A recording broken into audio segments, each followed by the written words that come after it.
મજામાં છું. સ્ટાર્ટ કરીએ છીએ આપણું આગળનું કેમિસ્ટ્રીનું session. Very good morning to all. તો આજે આપણે વાત કરવાના છીએ ચેપ્ટર નંબર 3 માં. આગળનો ટોપિક છે, ગયા લેક્ચરમાં આપણે શેની વાત કરી હોય થોડું પહેલા આપણે બેઝિક જોઈ લઈએ. આપણે એવું જોયું કે આવર્ત જે તત્વો જે છે એ 118 છે, રાઈટ. હાઇડ્રોજન, હિલિયમ, લિથિયમ બધા 118 જેટલા તત્વો છે. આ 118 જેટલા તત્વો એ એકે એકના અસંખ્ય જેટલા સંયોજનો, એ બધાનો જો અભ્યાસ કરવો હોય તો કઈ રીતે શક્ય બને, તો કે એને ચોક્કસ જૂથમાં વહેંચવા જોઈએ, એનું વર્ગીકરણ કરવું જોઈએ. આ વર્ગીકરણ કરવાનો પ્રથમ પ્રયત્ન જોન ડોબ્રેનરે કર્યો.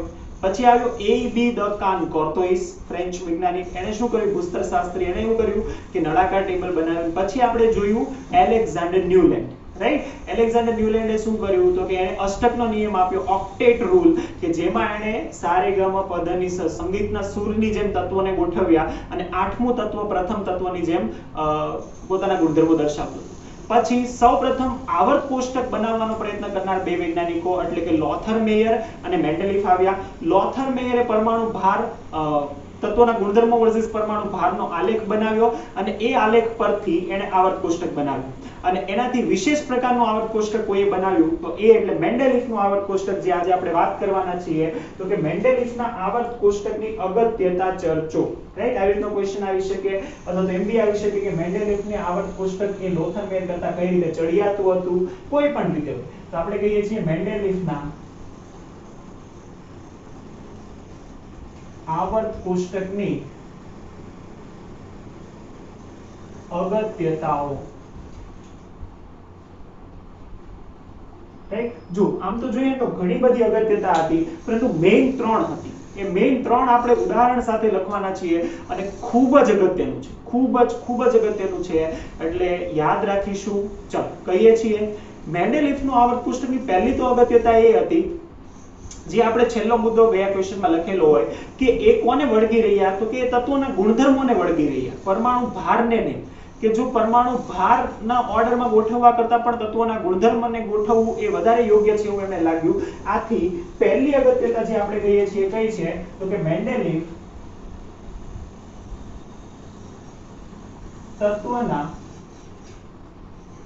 તત્વના ગુણધર્મોને સમાન ગુણધર્મોને વળગીને રહ્યા, ન કે પરમાણુ ભારના ચડતા ક્રમને. ચલો તો પહેલા તો આપણે એ લખવું જોઈએ કે એનું આવર્ત કોષ્ટક હતું શું. આવર્ત કોષ્ટક એટલે બીજું કાંઈ નહીં, એને એવી રીતે ગોઠવ્યું કે પહેલું તત્વ લીધું, રાઈટ. પહેલું તત્વ લીધું, પછી બીજું તત્વ ગોઠવ્યું, પછી જો જેનો સમાન ગુણધર્મ આવે ને પાછું નીચે મોકલી દે.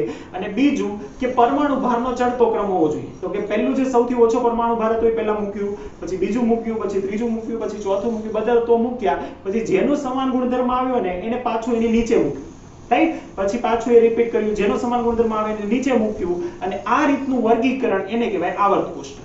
એટલે આવર્ત કોષ્ટક ઇઝ નથિંગ બટ કે સમાન જે ગુણધર્મો વાળા જે છે એને અલગ કરવા, રાઈટ.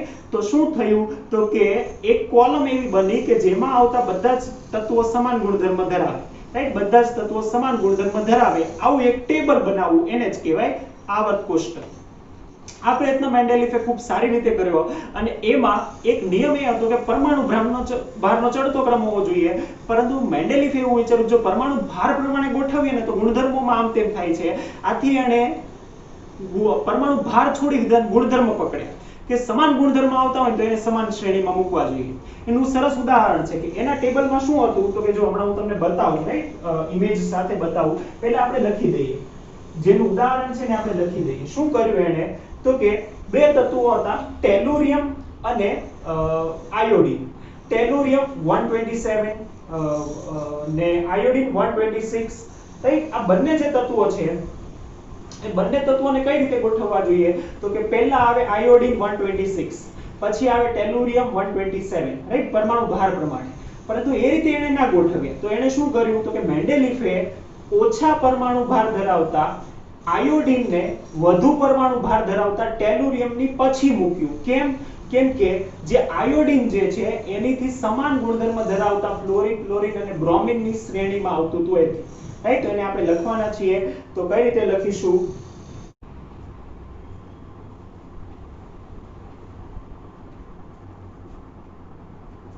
ચાલો, તો આપણે ઉદાહરણ કહી દઈએ અને એ ઉદાહરણ છે એમણે ગોઠવેલું આયોડીન અને ટેલુરિયમ. મેન્ડેલિફના આવર્ત કોષ્ટકના બે તત્વો ટેલુરિયમ અને આયોડીન. હવે ટેલુરિયમનો પરમાણુ ભાર હતો 127.6 127.7 અને આયોડીન હતું 126.9 એટલે કે એપ્રોક્સિમેટલી 127. તો ઓછું કોણ છે? તો કે 126.9 આયોડીન ઓછું છે અને ટેલુરિયમ વધારે છે. તો કઈ રીતે ગોઠવવું જોઈએ? તો કે પહેલા આયોડીન આવવું જોઈએ, પછી કોણ આવવું જોઈએ? ટેલુરિયમ આવવું જોઈએ. પરંતુ એમણે એવું ના કર્યું. તો શું કર્યું? તો કે મેન્ડેલિફે પોતાના આવર્ત કોષ્ટકમાં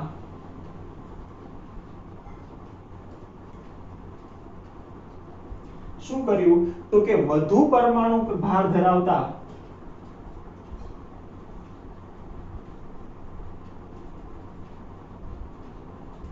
ટેલુરિયમ કેટલો છે પરમાણુ ભાર? તો કે 127.6 ને ટેલુરિયમને ઓછા પરમાણુ ભાર ધરાવતા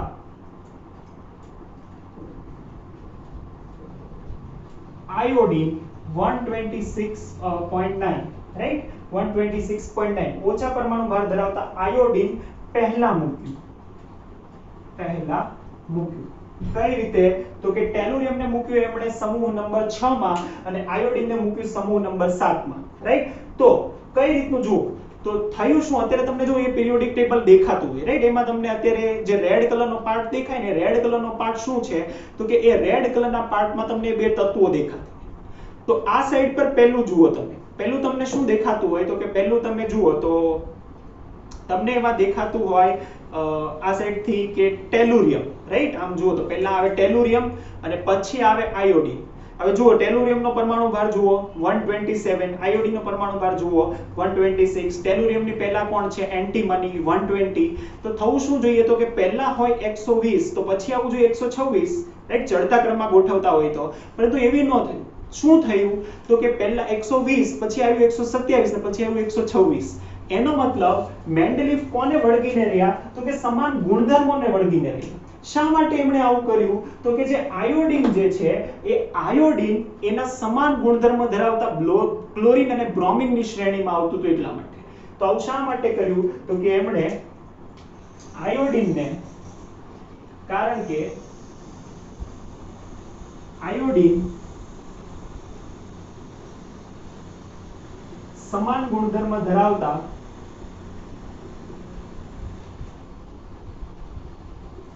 ક્લોરીન અને બ્રોમિનના સમૂહમાં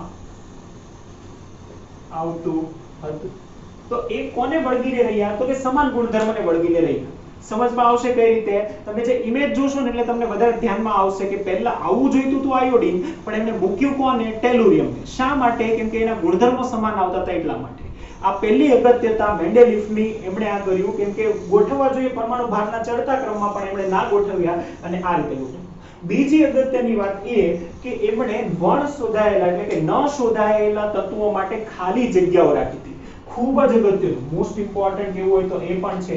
રાઈટ, હમણાં આપણે બે તત્વો વાત કરવાના છે જેના માટે આગાહી કરી. રાઈટ, બે વાતો આપણે લખવાના છે. પહેલું, મેન્ડેલિફે પોતાના આવર્ત કોષ્ટકમાં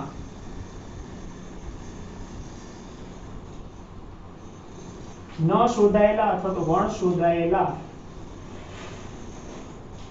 તત્વો માટે ખાલી જગ્યા રાખી. અને બીજું, ખાલી જગ્યા રાખી એટલું જ નહીં, પહેલી વખત મેન્ડેલિફે આવર્ત કોષ્ટકના આધારે એ તત્વોની આગાહી કરી કે આ તત્વ આવું જ રીતનું શોધાશે. રાઈટ, તો બીજું આપણે કહીએ છીએ મેન્ડેલિફે પોતાના આવર્ત કોષ્ટકના આધારે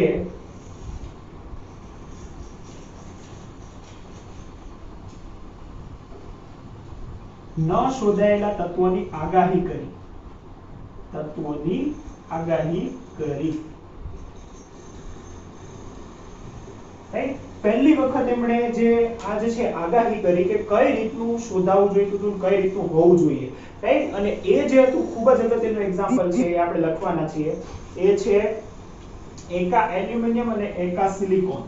રાઈટ, ચલો એકા એટલે એની આગળનું હોય એવી રીતનું થાય છે. એકા એ શું છે એની પણ આપણે વાત કરીએ, પરંતુ એ શું છે એના પહેલા આપણે લખવું પડશે કે શું લખીશું.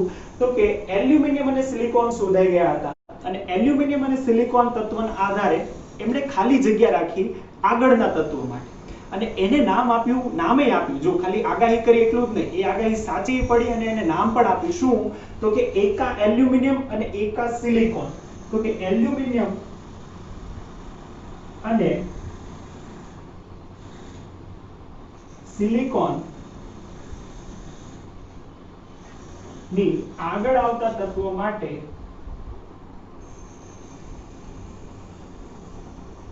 એમણે ખાલી જગ્યા રાખી, તત્વો માટે આગાહી કરી અને તેમને અનુક્રમે શું નામ આપ્યા? તો કે એને નામ આપ્યું એકા એલ્યુમિનિયમ એટલે કે એલ્યુમિનિયમ ની આગળનું ને એકા સિલિકોન એટલે કે સિલિકોન ની આગળનું. રાઈટ, એકા એલ્યુમિનિયમ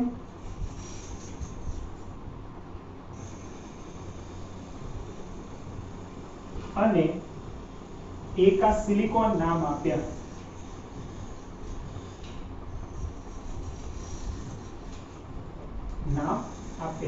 ખાલી નામ આપ્યા એટલું જ નહીં, એના ગુણધર્મોની આગાહી પણ કરી.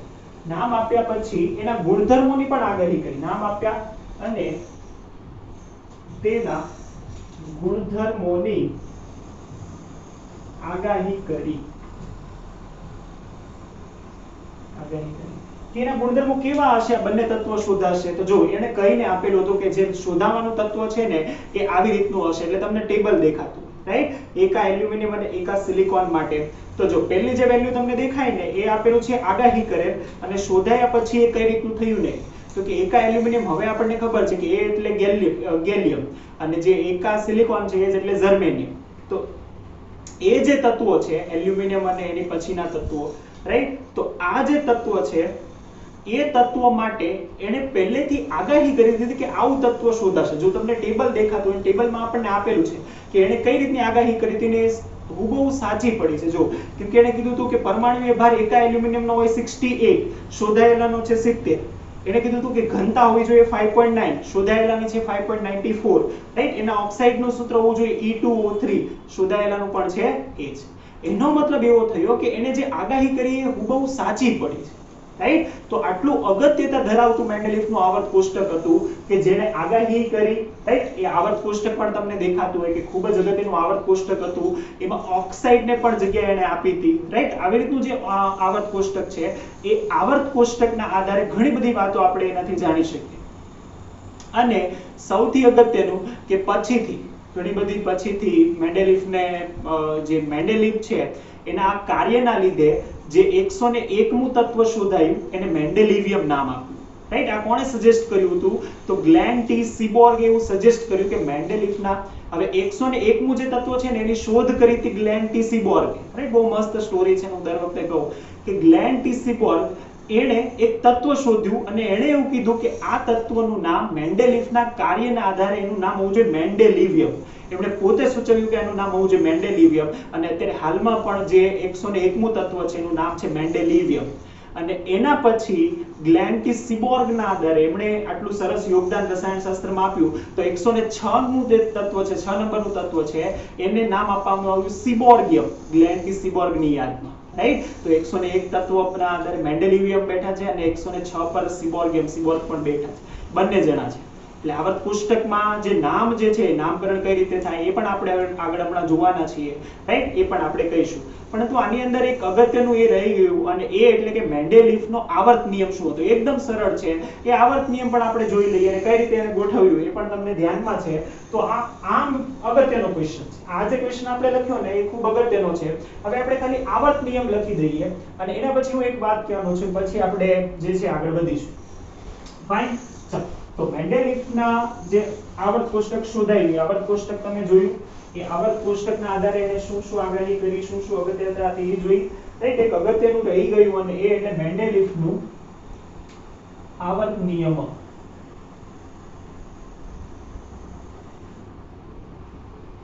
આવર્ત નિયમ આ આપણે એટલે જોઈએ છીએ કેમ કે આ આવર્ત નિયમના આધારે આપણે આધુનિક જે આવર્ત કોષ્ટક છે એનો પણ આવર્ત નિયમ બનાવવાના છીએ એટલા માટે.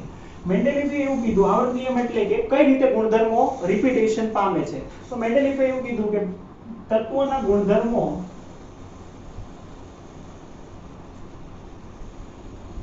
તેના પરમાણ્વીય ભારના આવર્તનીય વિધેય છે.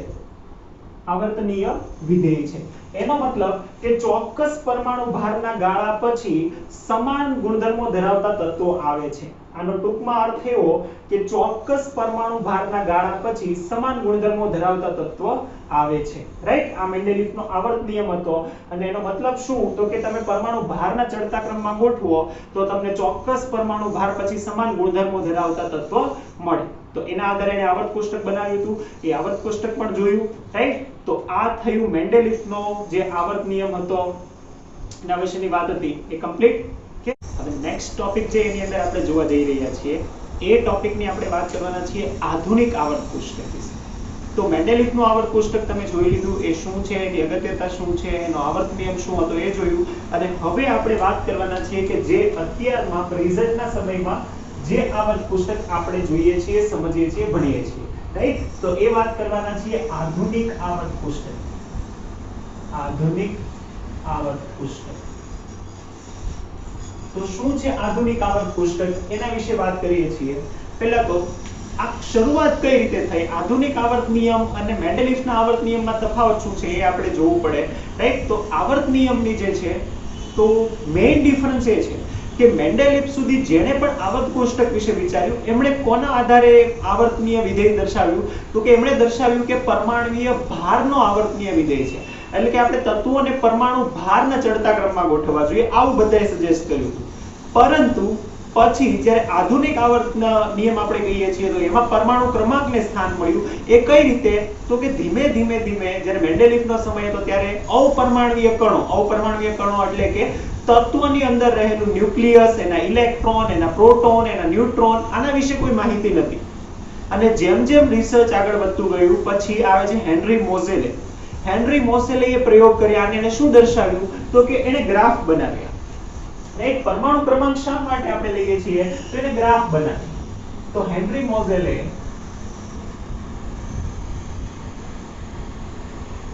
બે ગ્રાફ બનાવ્યા.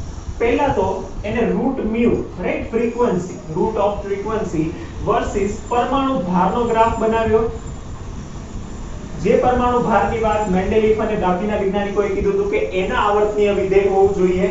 અને બીજો ગ્રાફ બનાવ્યો રૂટ v અથવા તો રૂટ મ્યુ વર્સિસ પરમાણુ ક્રમાંક, રાઈટ. ચાલ હવે આ રૂટ મ્યુ શું છે, ફ્રીક્વન્સી શું છે એ આપણે આગળના ચેપ્ટરમાં એટલે કે ચેપ્ટર નંબર 2 માં ભણી ગયા હોય, રાઈટ. ચેપ્ટર નંબર 2 માં આપણે એની વાત કરવાના હોઈએ કે એ શું છે, રાઈટ. એ ફ્રીક્વન્સી એના તત્વોના આધારે કઈ રીતે ડિરાઈવ કરી શકાય એની વાત આપણે ત્યારે કરવાના છીએ, રાઈટ. તો એ છે જે આપણે ચેપ્ટર 2 માં ભણવાના છે. તો અત્યારે આપણે એટલું જોઈશું કે એને બે ગ્રાફ બનાવ્યા. એના પરથી એને ખબર પડી કે જે રૂટ મ્યુ વર્સિસ પરમાણુ ભારનો ગ્રાફ છે એ સ્ટ્રેટ લાઈન નથી મળતો, રાઈટ. એ લાઈન છે વક્ર રેખા મળે છે. એટલે કે આ સીધી રેખા મળતું નથી, સીધી રેખા નથી. પરંતુ જો રૂટ મ્યુ વર્સિસ પરમાણુ ક્રમાંકનો ગ્રાફ બનાવવામાં આવે તો એ જે રેખા છે એ સીધી રેખા મળે છે, સીધી રેખા મળે છે. તો આના પરથી એવું કહી શકાય કે તત્વો માટે પરમાણુ ભાર કરતા પરમાણુ ક્રમાંક એ વધારે યોગ્ય વિધેય છે, રાઈટ. જે પરમાણુ ભારને આપણે વિધેય લઈએ છીએ એની કરતા જો પરમાણુ ક્રમાંકને વિધેય તરીકે લેવામાં આવે તો એ વધારે યોગ્ય ઠરે. અને એના પરથી આધુનિક આવર્ત નિયમ વિકસાવવામાં આવ્યો જે સેમ એઝ મેન્ડેલિફના નિયમ જેવો છે, આધુનિક આવર્ત નિયમ. શું કહે છે આધુનિક આવર્ત નિયમ? તો એમાં સિમ્પલ, જે મેન્ડેલિફમાં આપણે કીધું હતું કે તત્વોના ગુણધર્મો એના પરમાણુ ભારને આવર્તનીય વિધેય છે, એવી જ રીતે આધુનિક આવર્ત નિયમમાં આપણે કહીશું કે તત્વોના ગુણધર્મો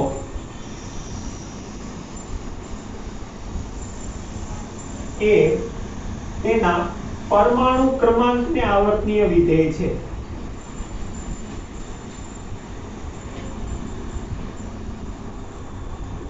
આવર્તનીય વિધેય છે એનો મતલબ કે ચોક્કસ પરમાણુ ક્રમાંક પછી, રાઈટ? જો મેન્ડેલિફમાં આપણે એવું કીધું હોય કે ચોક્કસ પરમાણુ ભાર પછી એના ગુણધર્મો રિપીટ થાય, જ્યારે હવે આપણે કહીશું કે ચોક્કસ પરમાણુ ક્રમાંક પછી એના જે છે ગુણધર્મો રિપીટ થશે અને એને કહીશું આપણે આધુનિક આવર્ત નિયમ, જે આધુનિક આવર્ત કોષ્ટકનો બેઝ છે, રાઈટ? આના પરથી આધુનિક આવર્ત કોષ્ટક બનાવવામાં આવ્યું. કઈ રીતે? તો કે જે આધુનિક આવર્ત કોષ્ટક છે એ એની ઇલેક્ટ્રોનીય રચનાને આધારિત છે, રાઈટ? હવે ઇલેક્ટ્રોનીય રચનાની પણ આપણે આગળ વાત કરવાના છીએ, કઈ રીતે લખવાની બધી આપણે વાત કરવાના છીએ. તો આ લેક્ચરમાં આપણે બેઝિક જોઈશું કે આધુનિક આવર્ત કોષ્ટક છે શું, રાઈટ? કઈ રીતનું દેખાય, એમાં શું હોય, એની વિશે બેઝિક આપણે જોવાના છીએ. વધારે માથાપચ્ચી કરવાના નથી, રાઈટ? એકદમ બેઝિક વાતો જોવાના છે. પણ એના પહેલા આપણને આપેલું છે કે આધુનિક આવર્ત કોષ્ટક બનાવવા માટે પણ ઘણા બધા એના મોડેલ રજૂ થયા, lots and lots of model રજૂ થયા અને એમાંથી ગુણધર્મોને આધારિત અને એની સંયોજકતા કક્ષાના ઇલેક્ટ્રોન રચનાને આધારિત જે આવર્ત કોષ્ટક બનાવવામાં આવ્યું એને આધુનિક આવર્ત કોષ્ટક તરીકે સ્વીકારવામાં આવ્યું, જેને IUPAC એ માન્યતા આપેલી છે, રાઈટ? એ IUPAC એ સ્વીકારેલું આધુનિક આવર્ત કોષ્ટકની બેઝિક વાત આપણે આજે જોવાના છીએ કે એમાં શું શું હોય, કોને કહેવાય, એ બધું. કે ચાલો તો સ્ટાર્ટ કરીએ છીએ. એના વિશે થોડી બેઝિક માહિતી આ લેક્ચરમાં મેળવી લઈએ, પછી આપણે આગળ વાત કરીશું. તો આ શરૂઆત ક્યાંથી થઈ ને એની બે વાતો યાદ રાખીશું. આ કોઈ ક્વેશ્ચનમાં પૂછાય એવી વાત નથી, પરંતુ એકદમ તમે નાના શરૂઆત કરો છો હજી કેમિસ્ટ્રીમાં, એટલા માટે આપણે કહીએ છીએ. ફાઇન. ચાલો તો આધુનિક આવર્ત કોષ્ટક, રાઈટ? તમને હમણાં દેખાશે, પણ એ આધુનિક આવર્ત કોષ્ટક કઈ રીતનું હોય? તો જો આ રીતનું હોય. સિમ્પલ. જ્યારે પણ આપણે આવું દોરીએ તો તમારે સમજવાનું કે આધુનિક આવર્ત કોષ્ટક છે, કે એને આપણે જનરલી આવી રીતે દોરીએ અને આ કોઈ ટેબલ હું ડ્રો કરતો નથી, કે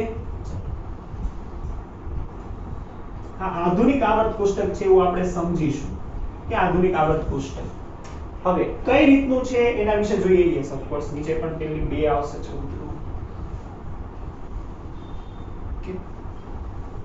શું છે ચાલ એની વાત કરીએ છીએ કે આવર્ત કોષ્ટક. હા, આ એરિયા છે ને એ ખાલી છે, કે આ એરિયા ખાલી હશે.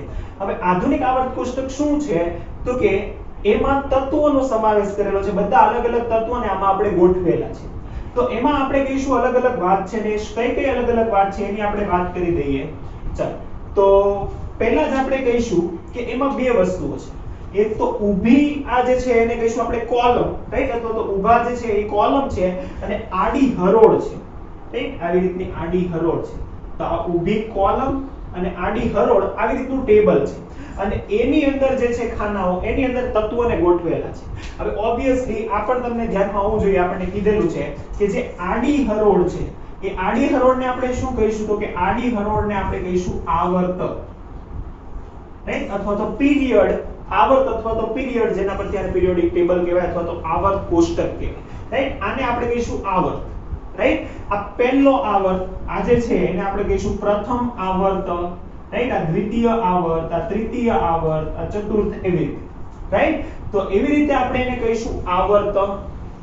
બીજું આ જે ઊભી હરોળ છે એ ઊભી હરોળને આપણે કહીશું સમૂહ, સમૂહ અથવા તો ગ્રુપ, સમૂહ અથવા તો ગ્રુપ. આ જે ઊભી હરોળ છે એને આપણે શું કહેવાના છીએ? સમૂહ. અને અગત્યનું સૌથી મહત્વનું કે આમાં કેટલાક આખે ને આખા જે છે જેને આપણે કહીશું વિભાગ આવેલા છે, રાઈટ? આખે ને આખો વિભાગ છે, સેક્શન છે.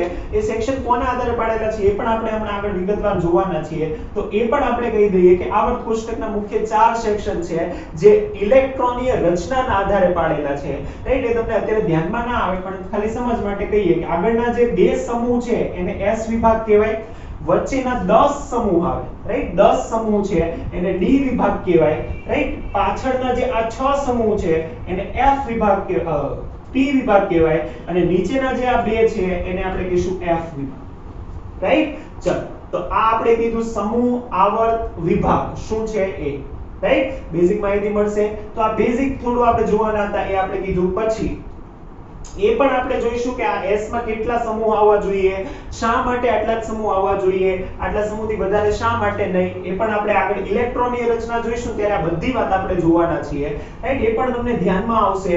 અને મોસ્ટ ઇમ્પોર્ટન્ટ આપણે નેક્સ્ટ લેક્ચરમાં કદાચ જોઈશું કે કોઈ પણ તત્વ, ધારો કે હું કોઈ પણ તમને તત્વ કહી દઉં, રાઈટ? કોઈ પણનું તત્વનો નંબર હું બોલું, જેમ કે કોઈ પણ પરમાણુ ક્રમાંક બોલું 56 53, રાઈટ? કોઈ પણ નંબર બોલું ને તમને આના પરથી કહી શકો કે એનું સ્થાન ક્યાં છે.